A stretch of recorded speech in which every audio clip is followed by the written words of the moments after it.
but what's going on the inside, and how does the ear actually process sound? How do we hear things?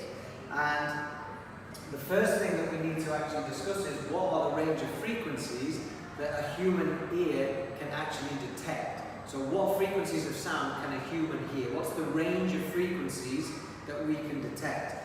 And if we look at this, which we will focus on a little bit more in the future, but if we just look at this simply, we can see that the very highest frequency that we can detect is 20,000 hertz or 20 kilohertz.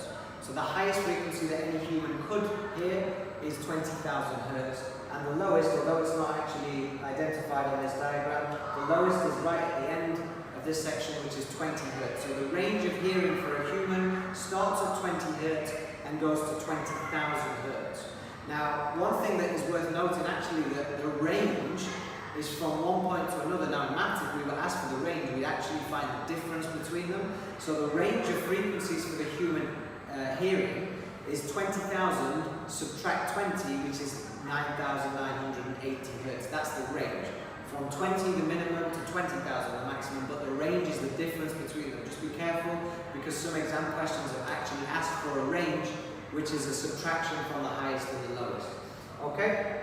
Now before we focus on that, we're going to actually look at the different parts. So we need to know the different names of each part of the ear and what happens to the sound at each stage. So the first part of the ear is the ear canal. So the sound enters the ear into a gap, a hole in the side of your head, which is known as the ear canal, which travels along a short distance, and that's still sound traveling through the air. So sound, remember, is a longitudinal wave. The vibrations are parallel to the direction of the wave. They travel through the ear canal, and then what they do is they vibrate and they hit what's called the eardrum.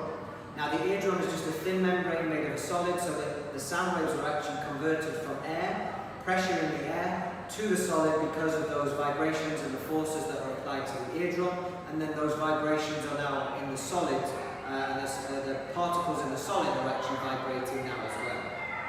Okay, so ear canal to eardrum. Now the eardrum transfers the sound through what's called the tiny bones. There are 3 tiny bones, that's all you need to know. You don't need to know the names necessarily. So the eardrum transfers the sound through the tiny bones, and what the tiny bones do is amplify the sound. So they make the sound waves higher in amplitude, which for sound we know is volume, so it makes them louder. So the tiny bones make the sound louder. Then they transfer those waves into this coiled tube here, which is known as the cochlea. Now we're going to look at the cochlea very specifically in a second, but from the tiny bones to the cochlea, and then from the cochlea, those sound waves and vibrations are converted into electrical impulses, and those impulses are transferred through the auditory nerve to the brain.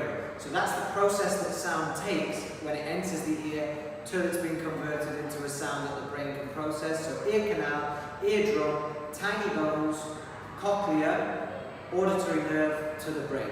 But we're going to focus a little bit more on the cochlea and how that actually works in converting those sounds. So if we go back, we're going to look at the cochlea, which we saw was a coiled tube in the other diagram inside your head. It's actually coiled up so it fits in better. But this, we're going to look at it when we roll it out. So if we roll out the cochlea, what is going on inside that cochlea and how does it work? Now, we already had a look at this, and it showed us that at the base of the cochlea, you have a membrane inside. Now, the first thing is the cochlea is filled with a fluid. It's not air inside, it's filled with a fluid, a liquid, which is inside the tube. Within that liquid, you have what's called a cochlear membrane. Now, this membrane is a solid, but as you can clearly see, the membrane is not the same thickness.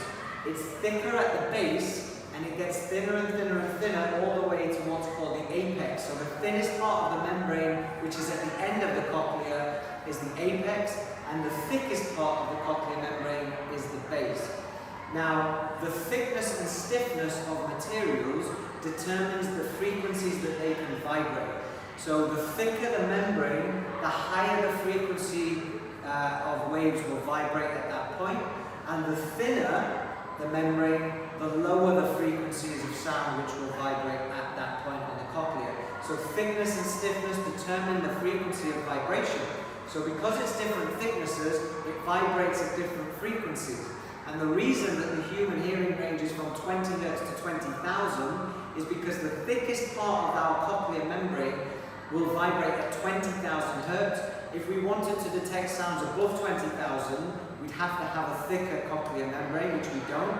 And 20 Hertz is the very thinnest part of our cochlear membrane. If we wanted to detect sounds that are less than 20 Hertz, it'd have to be thinner, which it's not.